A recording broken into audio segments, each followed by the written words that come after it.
James Lindsay's crusade against the woke right is over, even if James Lindsay himself doesn't realize it. He has lost the argument firmly and soundly, and I doubt that he will admit this, and so he will continue, like some sort of Japanese World War II soldier, to fight an imaginary war that has already been lost. As you can see from Jack Posobiec here, he points out that the term Buchanan Right should be seen as a compliment, not an insult. Buchanan's focus on American sovereignty, nationalism, and standing against corporate interests is pure MAGA. The H-1B debate was a prime example of the protection of American workers, so if anything, Buchanan was ahead of his time, and I think he's completely correct about this. Because Pat Buchanan, to a certain kind of American right-winger, has the same position that Enoch Powell has to our modern conservatives. These people were national conservatives in a way, I guess you could say, before their time. They were concerned about the people themselves and the country itself, and all of the things were extraneous. Like Enoch Powell had a great quote for this, saying, look, I would fight for this country even if it was communist. And Margaret Thatcher was taken aghast at this, because Margaret Thatcher was a liberal and Enoch Powell was a patriot. The country is the country, even if it's got a communist government.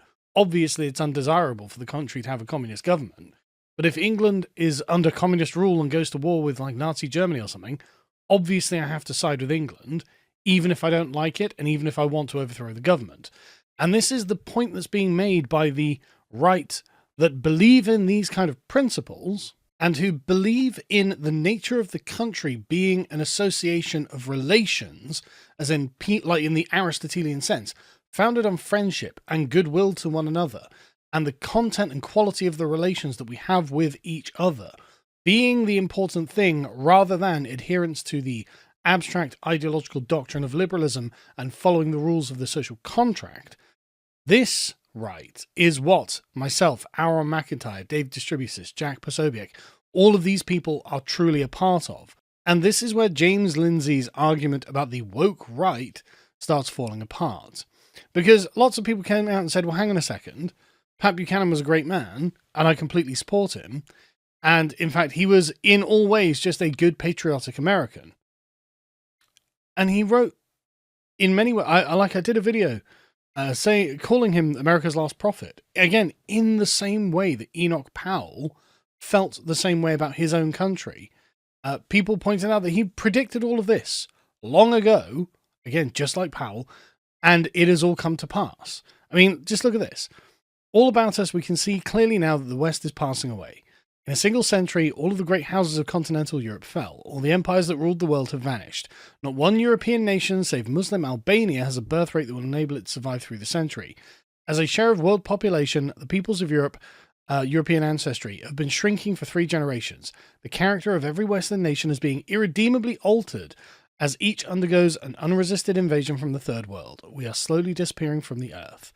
Having lost the will to rule, Western man will be losing the will to live as a unique civilization as he fervently indulges in la dolce vita, with a yawning indifference as to who might inherit the earth he once ruled. Again, same point that Powell was making, and correct, right? Western man has become wedded to liberalism, the abstract universal ideology of the individual, rather than believing himself to be the bearer of a collective civilization that he and his countrymen carry into the future, and therefore have duties and obligations towards, rather than just rights and privileges derived from, which is all the liberal can think about. And James has arrived at this point and brilliantly shown us how he was never talking about the things that he claimed to be talking about in the first place. So, as someone posts here from Patrick Buchanan quotes, I'm an economic nationalist. To me, the country becomes before the economy, and the economy exists for the people. I believe in free markets, but I do not worship them. In the proper hierarchy of things, it is the market that must be harnessed to work for man and not the other way around. Now, not a word of that is wrong. I completely agree with this. This is exactly how I feel about free markets. If they're useful for us, then we should use them. When they stop being useful, we should not use them. And a great example of this is, of course, in the European Union. The 4 pillars of the EU's membership and freedoms were, the freedom of goods, capital, services, and people. Well, that's actually not good for us. That actually damages the nation. But that is a commitment instead to an abstract liberal ideology that each person is fundamentally the same, human beings are therefore fungible and replaceable, and ought to be in order to bolster the market. So the nation becomes a sacrificial entity for the prosperity of markets. I don't agree with that. I am with Pat Buchanan here. I'm an economic nationalist by that standard. And so James says here, quote, "The woke right is trying to pivot to calling itself the Buchanan right, and many of them are neo-Buchananites." Okay, well then the term Buchanan right seems accurate for them. For us, the sort of Powellite right, the Buchananite right, in many ways the Scrutonian right, like this traditional conservatism that is not based in liberalism is what is coming out. And I just want to be clear, you could not call these people fascists, Nazis, anti-Semites, or even that xenophobic, really.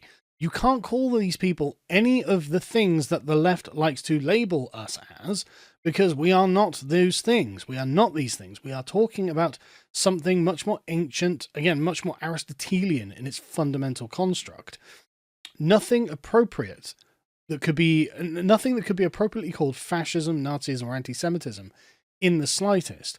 It is, in fact, a politics based on goodwill and reciprocity, and extends the hand of friendship to other people, rather than attacking them based on abstract categories and perceived doctrinal disputes.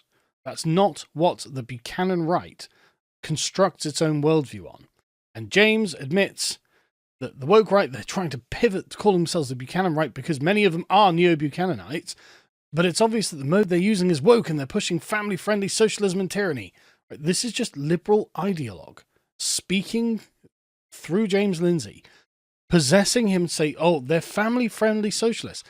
No, they're not socialists. They don't believe in a rationally constructed, centralized society in which everything is planned out to arrive at a predetermined result, which is what socialism is in the national or international forms. They are not socialists. They are traditionalists. But James Lindsay, being a liberal ideologue, can only interpret what the Buchanan right is saying based on that.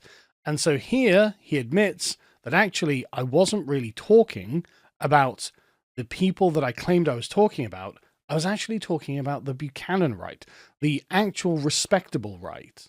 Remember when they were talking about the online Twitter Nazis who were apparently expressing the dark triad of antisocial and various other personality disorders to attack Jordan Peterson, attack James Lindsay and Konstantin Kisin and all those others?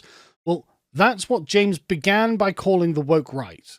And he was saying, no, they are basically just a right-wing equivalent of the left-wing Antifa types who would come along and dox you and harass you and try to make you kill yourself and all of these things.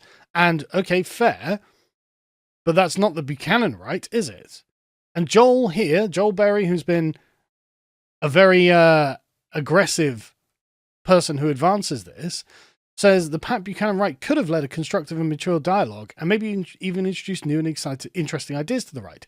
Instead, they sneered and mocked every normie who didn't quite get what they're doing. I mean, I don't know if that's true. I don't feel like I've sneered or mocked anyone.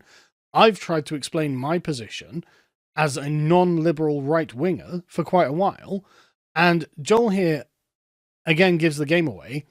They flat out refuse to condemn white nationalists, groypers, and degenerate grifters like Andrew Tate. Right. So we accept that the online Nazi sphere is not the same as what you were calling woke right, even though you began by calling the online Nazi sphere woke right dark triad types, and then you seamlessly switched over to try and call us that too, even when it doesn't apply. You confess that we are right about you using the term woke right inappropriately, and you have to admit now that we are right, we're the ones who are correct. Because as Steve Saylor points out here, and this is so completely true, right?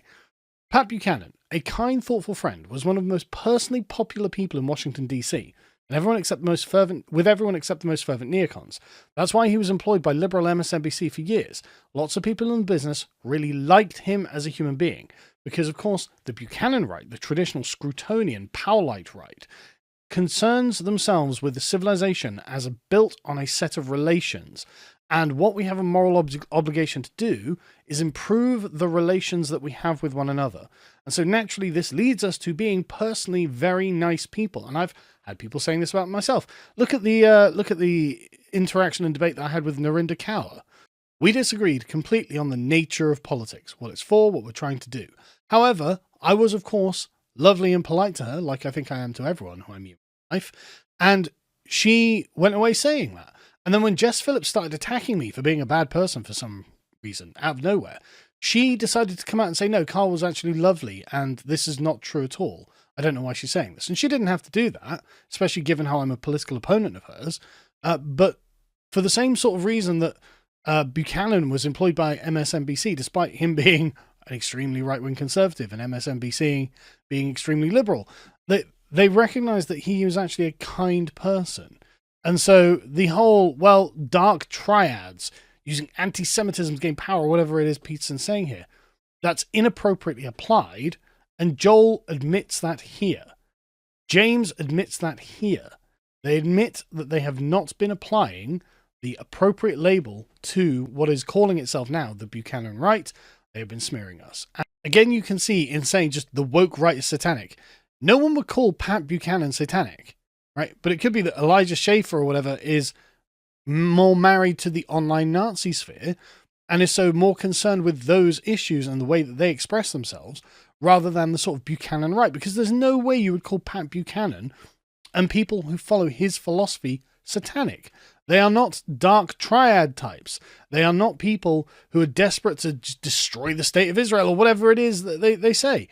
They're not any of those things, and they are generally, in the main, they look like good, solid Christians. And so this, I think, has really revealed James Lindsay to be what he was, which is someone who is essentially trying to manipulate these traditional Christian conservatives. And when this fails, which it has done now, he resorts to calling us fascists. As you can see here, Dr. Marshall says, let us stand in full agreement with the Pope on the point of communism has penetrated even Christian circles disguised as solidarity. It is our pastoral duty to expose it. I mean, that's based and correct. But James Lindsay says, no, you didn't. If you did, I'd be your leader instead of kicked to the curb. Stupid fascists. You're not anti-communist. You're communist one step removed. That's just your average shitlib realizing he can't get what he wants through rational argumentation and just degenerating into calling you fascists, which we've heard plenty of times over and which is absolutely not applicable to Pat Buchanan, Roger Scruton, or Enoch Powell. No one thinks they were fascists. They were traditional conservatives, like pre-rational conservatives, you could argue, even. So, no, James, this is not an acceptable thing, and you have lost this argument.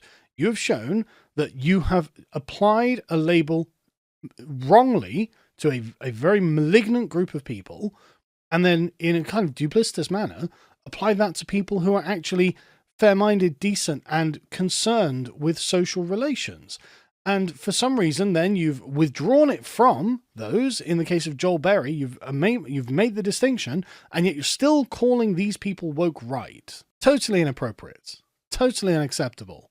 This is not something that any movement wants, and it is just completely par for the course for liberals to act like little Lenins, screeching and calling and insulting and sowing division when they don't get their way. And fundamentally, you are not going to get your way on this, right? We agree on the fundamental proposition that the native peoples of our countries have more of a right to the country than foreigners do. The liberal can't agree to this because that creates a kind of collective identity that has a moral and political claim to something, and the liberal refuses to recognize that, which is why James Lindsay is having his meltdown.